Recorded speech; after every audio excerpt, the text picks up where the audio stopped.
Oh, right, let's go live.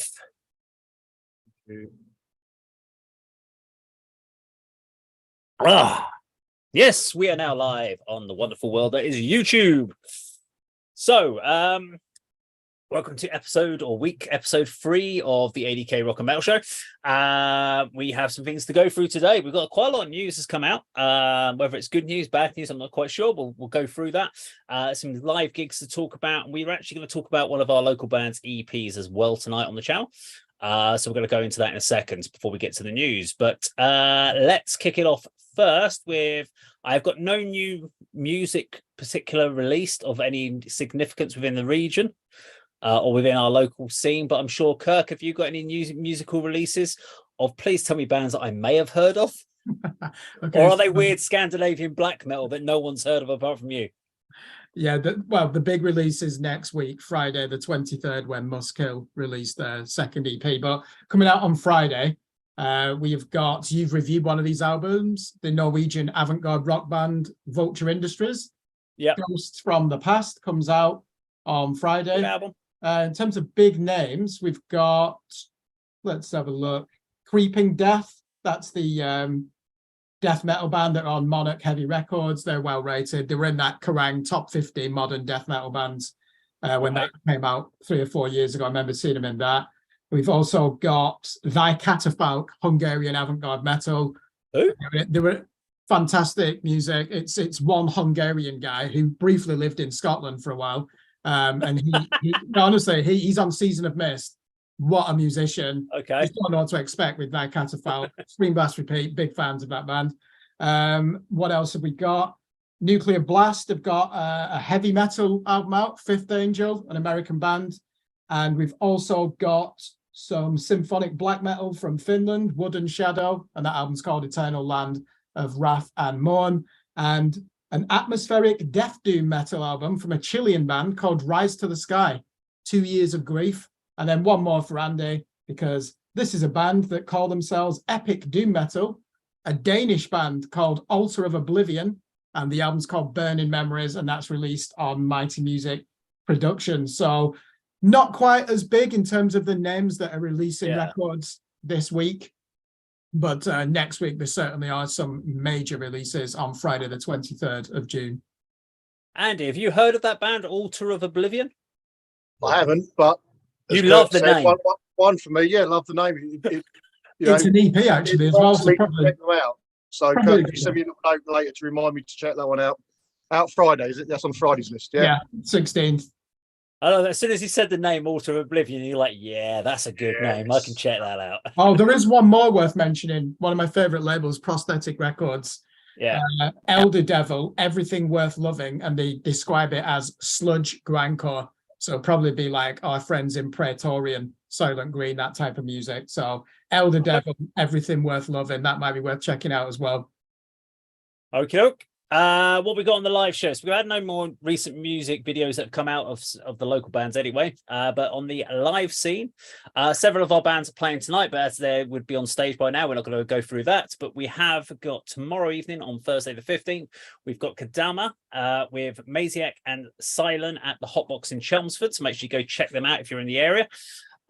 We have on Friday, we have Metal Fest London 2 with As Vengeance Falls, Calvaria, and Silverhex.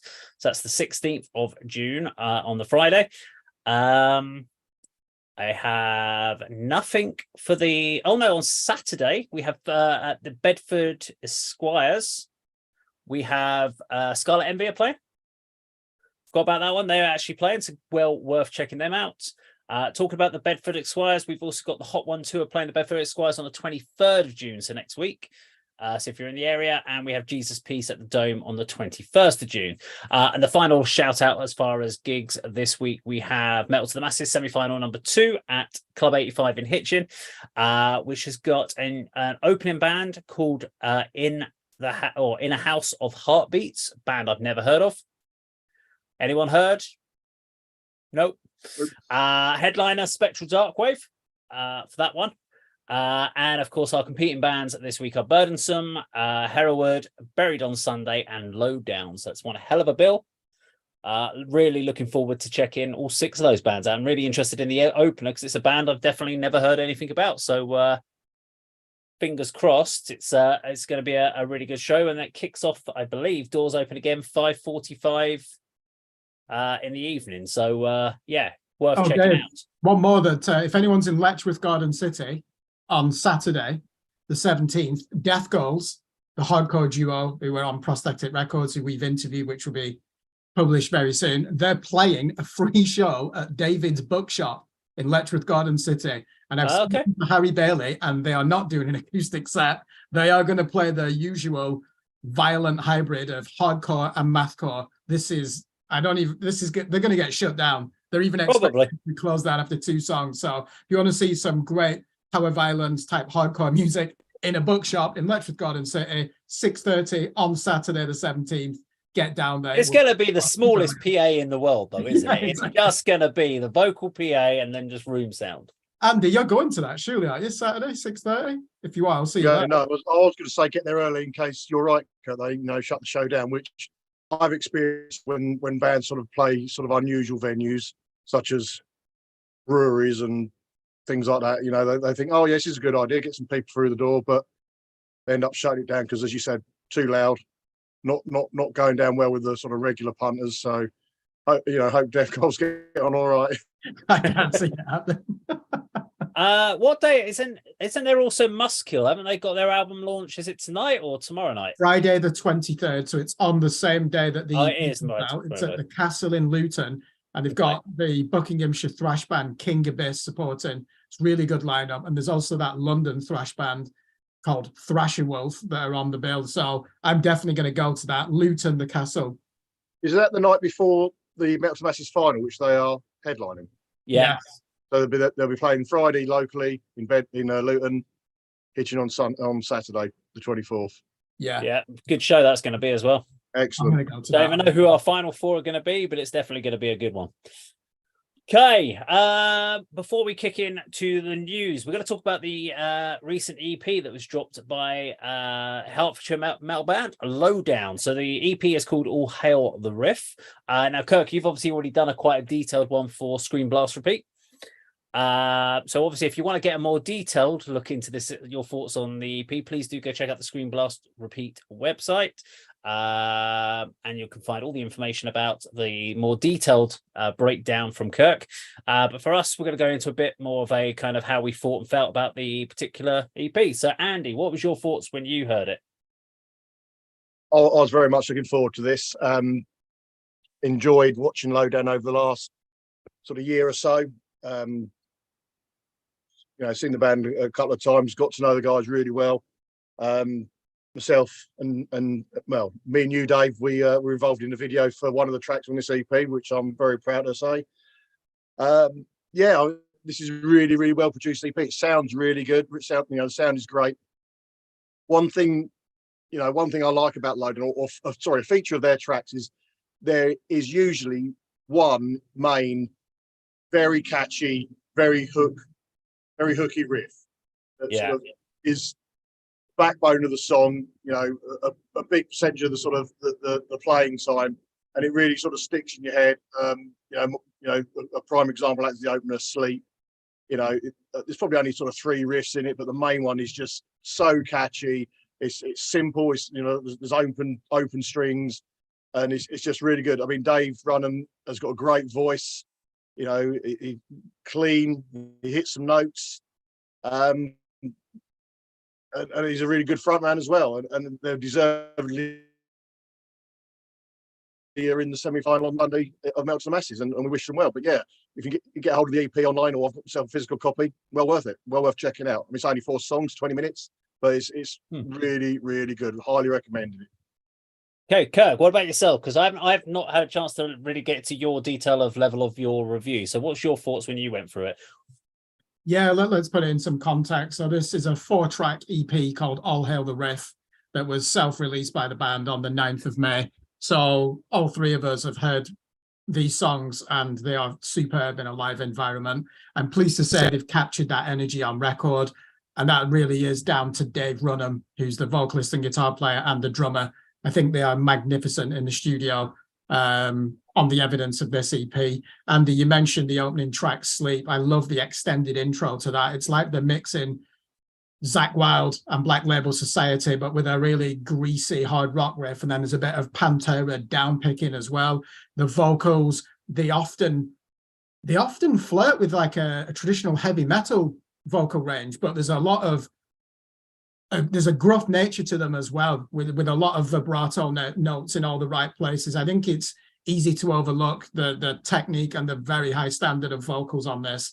You would take this for granted in the 80s. Everybody was a fantastic singer, weren't they, before we had the advent of more extreme vocal styles. And Dave certainly can draw from the greats the way he's doing it. And I really like track number 3 for me. I called it a metallic blues orgasm.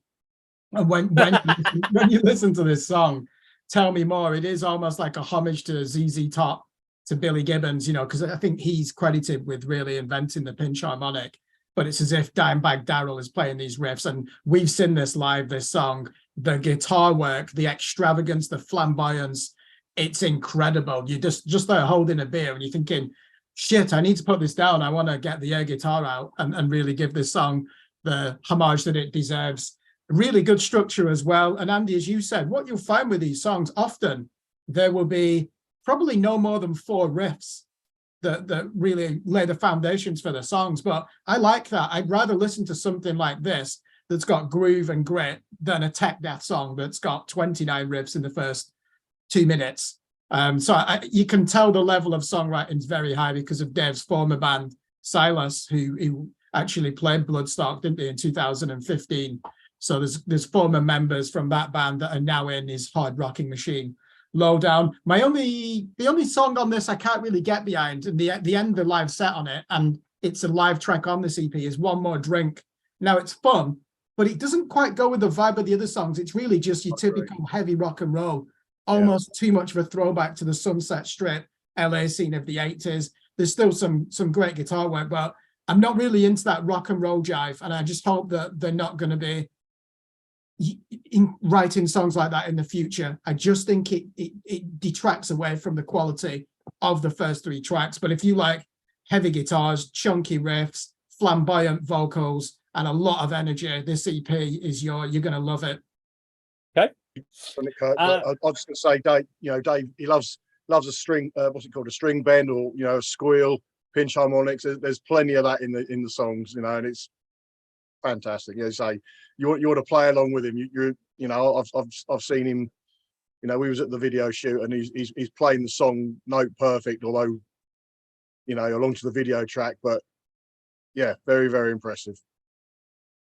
Okay, so I'm going to try to wrap this kind of up before we go to our scoring. It would be really easy to turn around about Lowdown and call them a poor man's Black Label Society, if you like. And to be honest, Dave would probably accept that. He'd be like, I'll take that with a pinch of salt, mate. I'll have it. I'll grab that off. But it's not. I mean, I actually prefer Dave's vocals to Zakk Wylde's vocals on Black Label Society. Because there's a certain tonality with Zakk Wylde where he kind of goes down the Ozzy Osbourne route. And Dave's just got much more power in there. But yeah, he wears his influences on his sleeve, and he even said the fact that the song's called Lowdown, which is an early Black Label Society song. He's wearing his influences out, and he's wearing them proud. I got a little bit worried when I first heard Sleep, because I heard that intro part. I'm thinking, oh god, the production on this is bloody awful. What's going on here? And then it's that intro bit, and then it kicks in, and I'm like, thank God for that. This is actually really good. I'm enjoying it. The drums, you've got a very clear live drum feel. It's not over processed. I'm wondering if this was self-produced, not just self-released. There does feel this vibe from the whole thing that it was something where they've recorded it all themselves and mixed and mastered it. There's just certain levels of it, and I'd love to know if they haven't, then they've gone for a certain style, maybe. Because I do have a habit. When you take it to like the guys at London Road or these other guys, they do a lot more compression. This didn't feel like there was a lot of compression over the whole thing. It felt like it was quite raw still, but just big and layered. The thing that stood out for me across all the songs, though, was the secondary vocal layers, where he's got some really strong dynamics where he's screaming and he's got a secondary vocal coming in. And I would love to hear those lives, maybe filling in and doing some of those backing vocal bits. You don't notice it until you actually listen to this, how many different times he actually sings harmonies, and it works brilliantly on the actual EP. I did find, I don't know what MOAB stands for. Do you guys? I think it's Mother of All Bastards, isn't it? I think you're right, Kirk. Yeah. Okay. That actually even, although that, I mean, that was very classic, like early, that's very classic early Black Label Society, even with hints of Zach Wilde's previous band, Pride and Glory. Definite elements of that in there. I agree about the last track, One More Drink. It's a live recording. It feels like it's a track, it's an EP filler to make up the numbers. I don't see the purpose of throwing it on there. I think if you're going to put that song on there, if it's an older song, fine. If it's a newer song, then just get it recorded ready for the EP and put it on as a proper track. Because the problem with Spotify Shuffle is this could be the first chance you hear of Lowdown on a shuffle list. And is this the first impression you want to have out there as being this track? Although it sounds good at certain points, like the vocals can stand out really well, a live recording is not always going to be the first thing you want to have put out there. And that's my only query about this whole thing is, should that have been on there, or should they have just gone for a free track, keep it EP, keep it short, keep it sweet, don't include that, and just put it out of those 3 songs and actually, instead of tell me more, get them wanting more. That's what I'm thinking there. Oh. Okay, we should do some scoring then. So we score it obviously the usual way. Is it a buy it? I'm going in reverse today. We're going buy it, stream it, trade it, in it. So it started with B's at the beginning. So as always, we'll throw to you, Andy. What's your scores on the doors? Just before I do that, just add to what you said about the sort of layered vocals and additional vocals. When I saw Lowdown perform at Tri-Fest last weekend, and Pinnell, the second guitarist, he done quite a lot of backing vocals. Oh, good. Or pure vocals with Dave at the time. So yeah, you'll see that Sunday. So that's obviously another element to the band, recent addition with Ant coming on board. There's a new category, already bought it. Yes, there you go. Well, then it's definitely aborted then. Yeah. So we've got to buy it from you. Well, mine has to then go to a buy it as well, because it's definitely more than the 50%, which is stream it. There is definitely 3 songs on there that I would definitely want to own. So I'm going to say it's a buy it. I would have liked to have been all 4 on there that I would want to have, but at least 75% of that album or EP, I'm definitely going to want. So it's a buy it from me. Kirk, over to you. Yeah, as I had said, the first 3 tracks, they really do put the word hard back into hard rock, because that has become a bit of a meaningless term, hasn't it, as a precursor to heavy metal. This is really heavy, crunchy, groovy, my type of rock music. Love it. I would definitely buy this, and guess what, I already have a copy. There we go. Well, for the second time this year, the ADK channel is giving out a unanimous buy it decree. So Lowdown and All Hail the Riff gets a buy it from the ADK channel. So there we go. Well done to Dave and the lads. We must now move on. We are going to talk about some local or not local news, or rock and metal news. Now, it's always interesting to kind of go through some of the stuff that comes through. There wasn't that much of interesting stories that this week that's come out. I've got a few things that come up.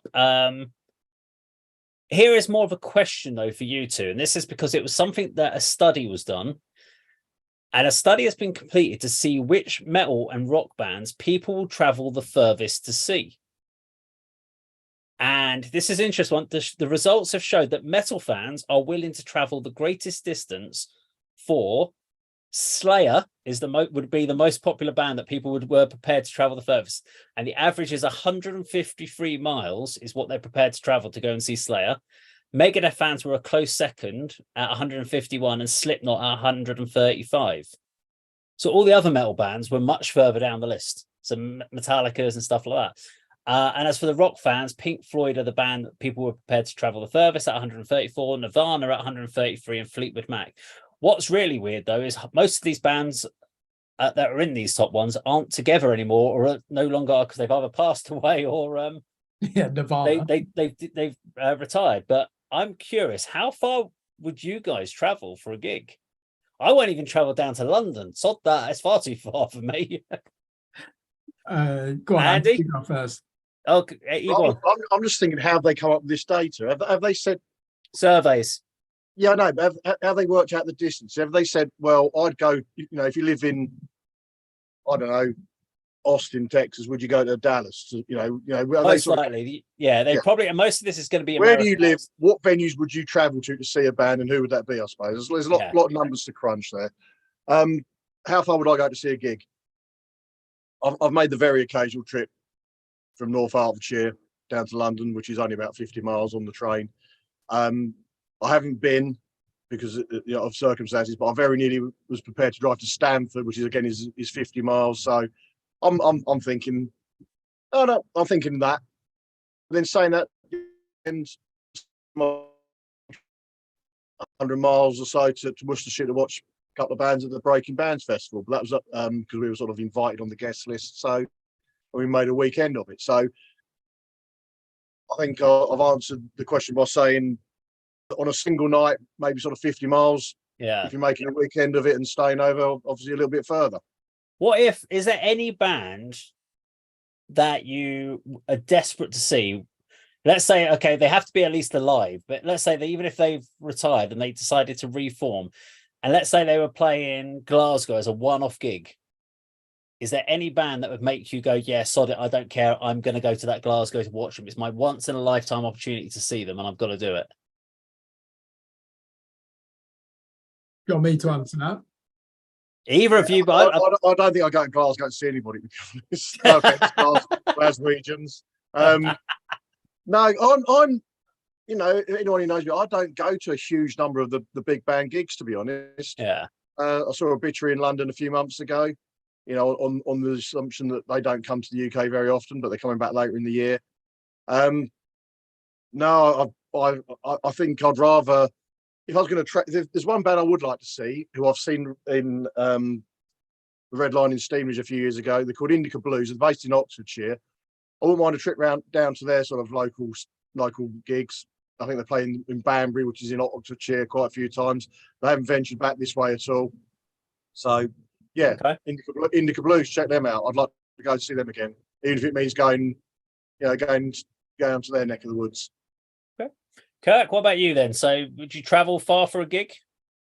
I'll start with the Glasgow example. Yes, I would. If Faith No More were playing a show and that was going to be the one-off show in the United Kingdom in Glasgow, I would go to that. Although I do have this absurd pride as an Englishman that I've never visited Scotland. And I've nothing against that country. It's part of the United Kingdom, isn't it? But I just think it's quite amusing keeping up this ridiculous tradition that I've never crossed the border. So I'd rather watch them in England if they were playing, but I probably would, break my utterly absurd and irrational tradition of not visiting Scotland. The bands, I'm surprised on that list. I'm surprised Metallica wasn't number one. They've got a lot of really avid fan base, haven't they? I think if we put it in perspective, if most of those respondents to that poll were in the United States of America, that's a lot different to the United Kingdom, isn't it? I mean, we think it's a long journey, don't we, from Sunderland to Plymouth, and it is to us, whether we're motorists or using public transport. To an American, that's not a long journey because it's such a huge country, isn't it? Yeah. I have got tickets to go and see Periphery headline the Radar Festival in Manchester. So even though I'm originally from that area, I now live in the southeast, don't I, in Stevenage. So that's, I suppose, a significant journey. And I'll be using public transport. I don't run a car at the moment. But I'm like you, Andy. I don't go to many shows now.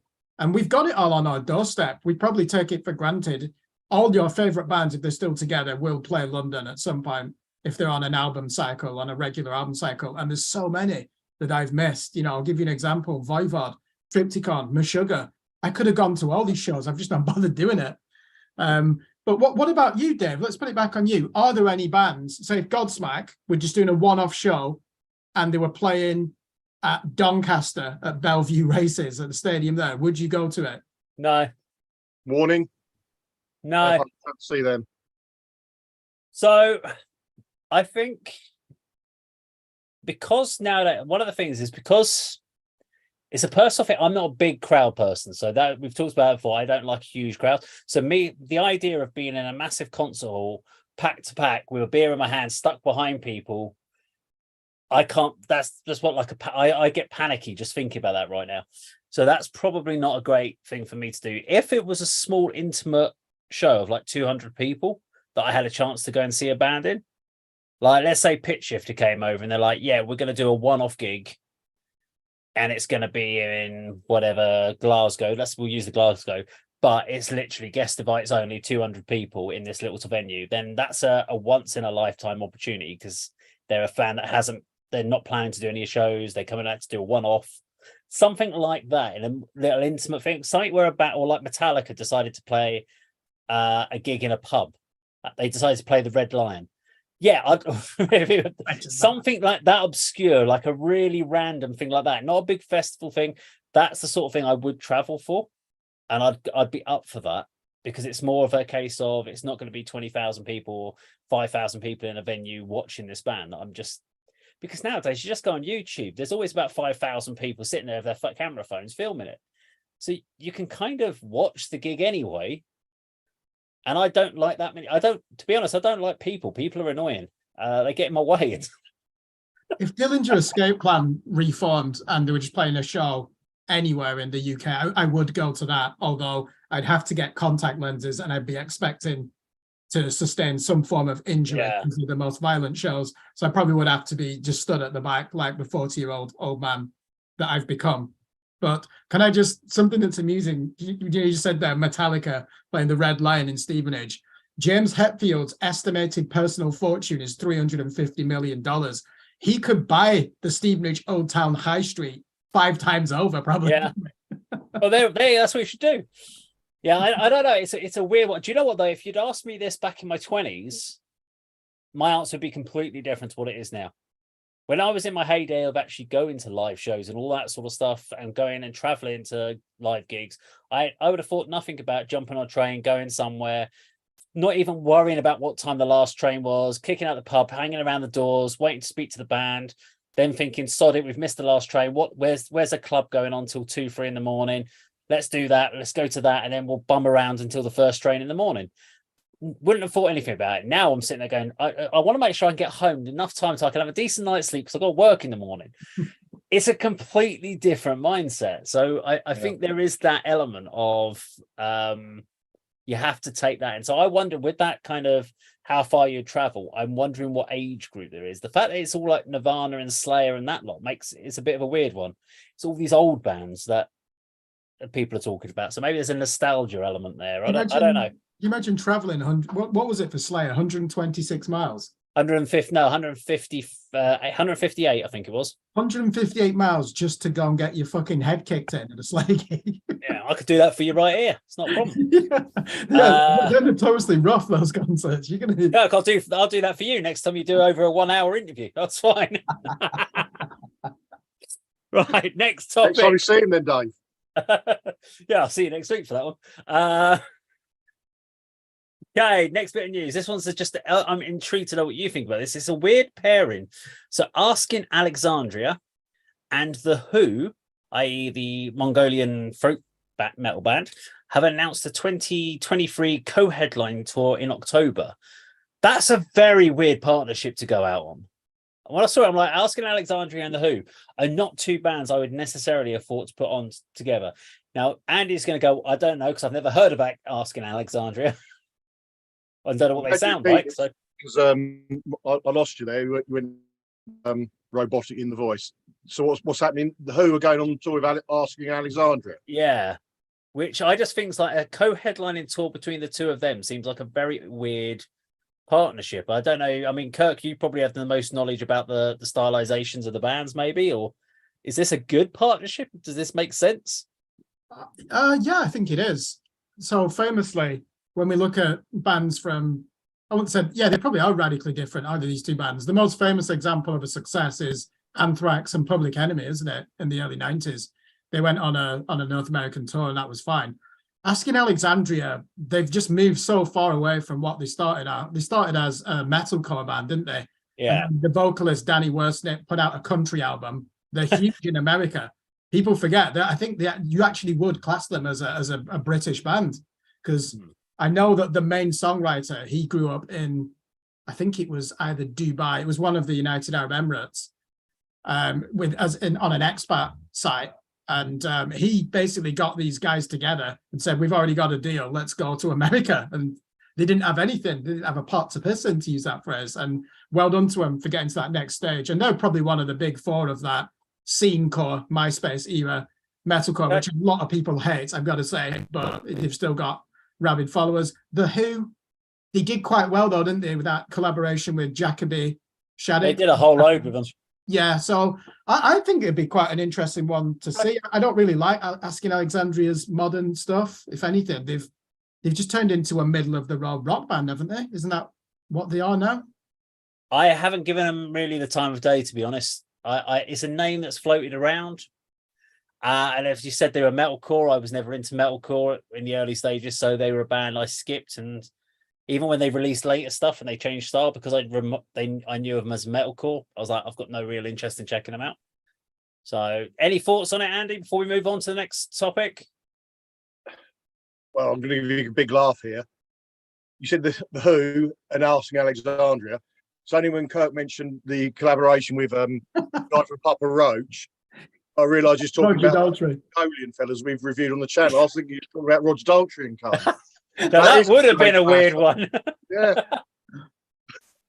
I think I've been sitting there listening to you, but I'm thinking, yeah, Roger Daltrey and Pete Townsend going on tour with Asking Alexandria, who, to me, aren't they one of them emo sort of bands? yeah. It went a bit that way. The black Molecore. flickers. Yeah. To be honest, I'd really like to see that. Do you know what I really want to see is the Who and the Who gone to be the Who's tour. Yeah. That would be a great tour. I think whatever band you Yeah, are, I mean, if you were asked to open for the Who of Pete Townsend and Roger Daltrey, that would be a career-defining moment, wouldn't it? That would be good. Yeah, Right. Nothing to add, because I've never heard a note of Asking Alexandria, and the Who I've only just recently come across when we've done the channels. But yes, it's a bit of a strange mix. It is a bit odd. Okay, most of these are just kind of the stories that have come out this week are mainly like people's comments on stuff.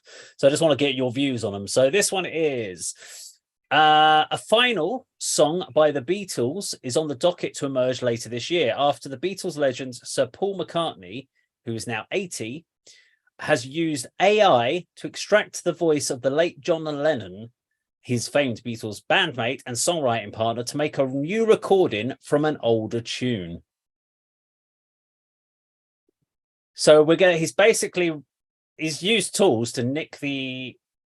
Is it going to be a remix of an old song then? Is this what we're doing? Because he's taken the AI, extracted John Lennon's voice from an old song to make a new Beatles song from an old tune. And he's going to do like an updated version of it. I personally, when I read this, I was like, you can't do that. Come on. Is this destroying Beatles' legacy here? Is this... What's the purpose? I don't understand the meaning of why you'd want to do that. Any thoughts? Well, I was going to say, I think probably what the process is he's maybe taken John Lennon's vocals from other songs or even sort of just spoken passages in interviews and stuck it in one of these AI programs, and that has generated a creative artificial John Lennon singing the words or the vocal melodies of a new song they've created. That's what that's my understanding of how AI works and how they probably could have done this. What's a subscriber count for when I say I've got no time for the Beatles? I think they're overrated, so I've got nothing else to add, to be honest.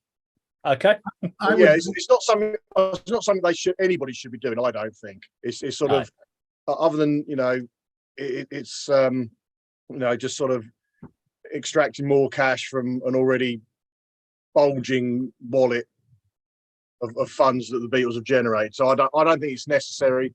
I think it's going to turn off a lot of hardcore, the hardcore fans, and I can't see attracting anybody new or anybody else being interested. It's a very strange notion to go with.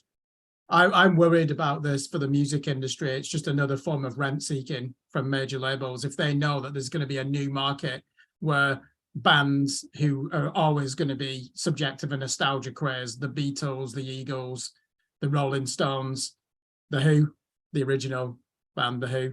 And how many times do you meet someone who's so atavistic and they've not listened to an album since Hotel California by the Eagles, and they just assume anything after that is shit, whatever the genre? There's so many people like that. I think we call them dad rock followers, don't we? And this just gives those people another excuse, like, oh, new material from the Beatles or from the Eagles. The major record companies, it's their job to find a way to monetize this. Hey, so Paul McCartney, even though he's one of the richest people in the entertainment industry, I don't know what happens to the publishing rights. I assume they don't belong to Michael Jackson in this case. No, it's been bought back, I think. Purchased them, didn't he, the royalties, publishing rights in the late 80s. But I'm worried. I know I sound like a Luddite, but we're just going to end up with another nostalgia craze and people who are in the 60s and 70s just telling us that, hey, rock music hasn't evolved since Jimi Hendrix died. No one's really better than the Beatles. I actually agree with quite a lot of what you just said there. But I mean, this whole AI being used and basically extracting stuff and sampling stuff is used obviously in pop music, dance music all the time. I have a lot of kind of dance tracks and stuff on. When I flick through the radio stations in the van, there's a lot of this sort of stuff comes on. And what's surprising is how much of them sample tracks from the 90s and from the early 2000s. And it's all just stuff coming down. And someone just layers a new sample over the top, or maybe does a new vocal line over the top. A latest track, one of the most popular songs at the moment, is basically the same as the Sweet Like Chocolate song, but with a completely different... But it's a completely different vocal melody now. She's singing a different vocal line over it, but it's still got the same beat, the same tempo. And I'm just like, okay, so it's been around in those genres, and I accept. And that's why I turn around and say all pop music and dance music is very generic. It's all recycled. There's nothing new coming out of that. And I'm worried about the same as what you're saying there, is if it becomes a mainstay within the rock scene, that we start doing that and nicking samples of older tracks and old vocal parts, and it's just rehashing old stuff. I think rock music is great because it gives you a statement, like we were saying about remixing old albums. I don't like that, because I like the old album to be there, as that was a statement of a particular time. You listen back to it and you know what that was about. If you remake that album, you've lost that. As we said at the time, you could always have both versions. That's fine, but I like the old versions. So yeah, I'm a little bit worried in a way, but I'm also wondering whether or not this is just a case of flagging try and get a bit of Beatles word out there to try and boost people. Go, oh yeah, there's the Beatles, I forgot about them, and get a few more streams going on the Spotify to get people thinking about their old material again. And I guarantee, you know what will happen here? The Grammy Awards next year, best rock performance, the Beatles, just gives them an excuse, doesn't it? Yeah. You can see the category. Just look at the category, the Grammys of the last 5 years. The most up-to-date band that have won an award recently, I think, is Deftones. Their first album came out in 1995. AC/DC get nominated, Dream Theater, these bands, I think that hardcore band, Turnstile, were nominated this year. Periphery have been nominated in 2016 and Gojira. But it's the same winners, Megadeth, Metallica, the fucking Rolling Stones. It's like, I mean, come on, who takes that shit seriously? It's like the Brit Awards. It's just a chance for industry insiders to go and celebrate gold records and diamond records and platinum records, or who's got the most streams. Come on, it's just shit, isn't it? Right, we're moving on. Okay, this one should be a nice simple one. Have you heard of the band called Taproot? Yeah. Yeah, Kirk's like, yeah. Know the name. Heard the name. Right, so Taproot came out many years ago, came out the new metal genre kind of thing, had the song called Poem, kind of blew up from this one song Poem, and then kind of disappeared into obscurity. Well, we tried to push them into obscurity. But they are about to release a new album. It's been 10 years in the making. It's called Scissors, and it started out as it started out as a Taproot album, then was repurposed as a solo album, and now has reverted back to being a band album over the course of the last 10 years. So here's a question. Do we need a new Taproot album, or should they just go away? Kirk. Yeah, I'm not going to give the obvious answer here. Maybe I've been a bit harsh on this band, because I do recognize they came through with Glassjaw, didn't they, and bands like that. Yeah. I know famously Fred Durst was courting them and he wanted to sign them to his label. And they went with another, I think, did they go with Atlantic? They went with another major label and he gave them this abusive voicemail, which they then published, didn't they? So they'd already been scouted, you know, by the leaders of the scene. And then there was definitely a good Faith No More influence in the music. I think they were just a bit too derivative of Deftones at times, even the way they presented themselves. Do you know what I'd be worried about if I'm a Taproot fan? This reminds me of The Verve. So they split in 1995 after doing this album called Northern Soul. And then when they come back with that monstrous selling album and Urban Hymns, that started out as a Richard Ashcroft solo album. Then they turned it back into a Verve album, arguably to cash in on the success of Oasis. So I think this might be similar. It sounds like if it was a solo album, it'd probably start off as book rock. And now it's reverted to a band, so it might get a bit heavier. So you could have this really incoherent hybrid between the two styles. So I wouldn't be looking forward to this if I'm a Taproot fan. I don't know how many of them exist. But just one more thing, though. Lane Staley of Alice in Chains in the days leading up to his death was going to appear on a Taproot album. And when they found his body, they did find a Taproot CD in his stereo because he'd been rehearsing on his home the part that he was going to contribute to that song. So this band, Taproot killed Lane Staley. Is that what definitely not, but they for that alone, they're a footnote. So they have significance. But do we need another album? It's not for us to say. If you're an artist, you should be allowed a platform to release music whenever you want, even if there's no demand for it. So I would certainly wouldn't be criticizing anyone for doing that. Yeah, I think the fight from I don't know if Andy, you got any thoughts on this? You're a big Taproot fan. Well, if the names that Kirk just sort of said, you know, or anything to go by, then no, because I don't like Deftones, Glassjaw, Frank No More. Never heard them. But yeah, if there's still the band in existence and you know they've got material and they want to release it, I think that's, I'm not going to criticise or object to that.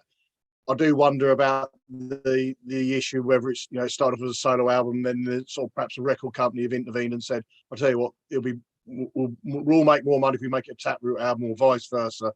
You know, should be down to the you know the artists and the musicians involved. But yeah, go for it. I think the thing that might go against Taproot as a whole is going to be the issue of their vocalist, lead frontman, many social media interactions. So he's had a lot of interactions with confrontational interactions with people about his band, about how great Taproot is compared and slagging off other bands. And this is all well documented on there. And people have pointed out to him many times that, yes, your one song Poem has got a lot of Spotify views, but then every other song's got like 10,000 views maximum or whatever it might be. So I think there's got to be some humble pie taken by them to kind of just say, do you know what? We were talking out of our asses. We were talking bollocks. Just we apologize. And people might kind of take it. Otherwise, people are waiting for this to fail. Yeah. Because he had such an ego on him. They're waiting, like, you're going to put a new album out? Yeah, we can't wait to destroy this. There's going to be people out there waiting and trolling this. And that's what worries me. I think they need to do some real big social media butt kissing before they can release it to make sure it goes and lands well. Otherwise, it's gonna, or they're gonna have to do a massive direction change and go out there and go in like a mad hardcore direction. Or if they come out and release a new metal style album, whew, I don't know. They wouldn't do that though, would they? You know, those when you listen to the production on those new metal albums, they're of their time, obviously, aren't they? You know, it's like the beginning of Pro Tools. Yeah. Any new metal band, if they come back now, they're all doing the triplet note 16th lock-ins, aren't they, with the double kick drums and the syncopated riffs. That's just become part of the landscape now. So I don't think you get that almost hip-hop type snare that you used to get in new metal. They're just going to be a lot heavier, aren't they? If they come back and play that style. It's taken them 10 years, so we have no idea. But okay, going to move on to another topic. We've got two little topics left to do. Actually, there's only one topic to talk about, and there's one I had to read. I'm going to read out one in a minute as well to wrap it up. But this one, I do want to get your viewpoints on. I'd love to know really as well from Andy. I'm going to throw it to you first. So a Utah deathcore group called Chelsea Grin tossed a bunch of foam floaties into the crowd during one of their recent shows and encouraged those in the mosh pit to fight each other with floaties, which are those big floaty things that you wrap around yourself. And there's pictures of all these metalers just whacking each other and playing in the mosh pit. Is this better than people windmilling and kicking each other? Is this more what we want to see, more of this sort of stuff in there? We saw it with beach balls at Metal to the Masses. Do we want metal shows to go down this route where we're just like encouraging people just to have fun, get aggressive, but be sensible and have fun with it with these soft, spongy things? Or do you still want to go in there and windmill and do some like crane kicks to people's skulls? Andy, over to you. I don't think it's a really good idea. Oh, we've lost Andy. Transmission problems, huh? Oh, It's sorry, because he's in the garden. You see, Andy's sitting in the garden, so he's got bad internet. Try again, Andy. I say I think it's a good idea. You know, it's a nice little gimmick. We've seen it occasionally at Club 85. You say low down the other day. Our friend Namrit is in the centre of Odin. He used to get his swords out and have reenactments of battles at the front of the stage. I don't think they should encourage it in every show. Let's go back to the spin kicks and everything. Can you hear me at all, anybody? Yeah, we can hear you. Yeah. I might go inside for the next session. But yeah, it's breaks it up a little bit. But I don't think I've heard the name Chelsea Grin, and as you said that they're deathcore. They don't want to sort of spoil the hard man image of sort of pit fighting and spin kicks and everything. So yeah, so it's a nice little detraction from the seriousness of metal gigs. So yeah, have a bit of fun for perhaps one or two songs with some floatings from the swimming pool. Yeah. Okay, Kirk, any thoughts? The strangest one I've seen is that Czech grindcore band Gutterlax. They write songs that let's say some of them are quite disgusting and often about bodily waste, and they throw toilet rolls around, and it's actually quite fun. I saw them at the Brutal Assault Festival. They actually played the Portland Arms in Cambridge a couple of years ago as well. But in terms of this one, Chelsea Grin, I'm aware of them because that guitar player Jason Richardson, who's arguably the greatest guitar player in the world for his age, used to be in them. I've never really listened to them much. So what is a floaty? Can you just describe it again for me? What they were throwing around? It's a big foam piece. Well, it's just a big tube of foam that you would normally put underneath your arms, and you can rest on it and float around in the water with it. Great idea. Yeah. I'm on for it. Something new. I mean, I'd to whack around people's heads without causing damage. Yeah, I'd rather do that than have my nose smashed by someone windmilling or boxing. You know, you see some hardcore gigs in the 90s, and there are people in the crowd with boxing gloves on, with their back turned to the band, and you're like, what the fucking hell is this? Because this is one thing I would say, having watched from the back of Club 85, for a few ones like Sudakara would be one of the more obvious recent gigs. And you're watching, and there are people thoroughly enjoying themselves, just headbanging, moshing around a bit, and then someone starts getting in there and gets violent, and there are people like going shit, and they're pulling themselves back. That's ruined it for them. They were having fun, they were enjoying themselves at the gig, and now they're constantly just looking over their shoulder at these guys that are windmilling and throwing their heads, and they can't enjoy themselves anymore. So that's my only thing about this whole sort of thing about with the windmill and kicking is if you're down the front and people are now, you should say that in a lot of gigs, most people will go, well, that's what happens at the front of a gig. So don't go and stand in that area. know your place. You either go right to the barrier for the first couple of feet, or you stand near the back if you don't want to be in a mosh pit. But normally you see these people and they're jumping and they're having a bit of fun, and then some guy comes around swinging arms, swinging legs, and you're like, fuck, get me the fuck out of the way. I think you do have to just get out of the way there. We don't want to inhibit someone, especially in a hardcore show, from expressing themselves, because that's what it is. It's a cathartic release of aggression, isn't it? And it's a fight pit. It's like UFC, basically. I'm not going to criticize that. I think I would be on the side of, look, just don't go and stand over there.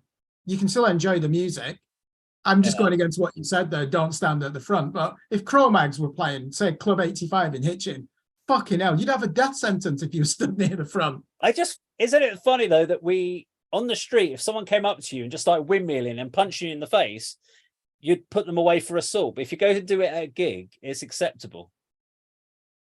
Yeah, but we're really talking about hardcore here, I would say, aren't we? The bulk There of is them, yeah. the ethos there that you pick your brother up, you know, and he falls down. Hardcore. That's as because the you knocked 90s him out. The hardcore 1990 straight edge scene is a lifestyle, isn't it? I think that's what puts people off the music. It's They odd. like the music, but they don't want to sign up for veganism and you know, the Hindu raids and fucking anti-capitalist ideologies. But the music, nothing wrong with it. I mean, Andy, where do you stand on this? Do we want to inhibit someone from being violent at a gig? Because we know it's nothing personal against people in the audience. Should you just stand out of the way? No, I don't think there should be any sort of restrictions on people's behaviour in the way of enjoying the gig. I think, you know, we mentioned about, you know, picking someone up should they, you know, head to the floor. But I think that, you know, gigs are generally, or venues are generally big enough for you to go somewhere within the sort of performance area where you're going to enjoy it. If you want to watch from the back and enjoy the music and the performance, and all well and good. If you want to get involved in the mosh, in the spin kicks and the hardcore dancing, whatever you want to call it, the two-stepping, then there's the place for that in the pits and everything. So I don't think there should be any restrictions as long as people aren't purposely smashing the place up. That I don't agree with. I mean, I don't think I've ever been to a show where there's been, you know, security at the front where they had to get involved in anything, but that is obviously an issue as well at some shows. But just wreck the place in the name of enjoying the band's performances, I think is out of order. But yeah, enjoy it in the format that hardcore particularly sort of brings to you. You know, you almost can't help yourself. You get drawn into it sometimes, and if you think, oh, I'm not going to do it, I don't feel like this. I have myself. I think, oh, I'm too old for this kind of caper, but you know, I've been to an Own Your Life show and I've been involved in the pit, as it were, and I didn't think I would do. But so yeah, you know, everyone should be free to enjoy a show however they feel. Okay. Well, that's it. That's it for this week's live rock show, if you call it that. I just want to say thank you to everyone who has joined us on the show in the Stranger Band for joining us, specifically in the comments. And we will be back next week. I don't know if it will be either on the Wednesday or I don't know if it's going to be Wednesday next week because of obviously with the Metals to the Basses, but and whether or not we're going to hopefully try and get some of the bands on to talk about the finalists. So it may be earlier, but we will announce everything via Facebook. But thank you very much for watching, and we'll see you all next week. Take care. Bye.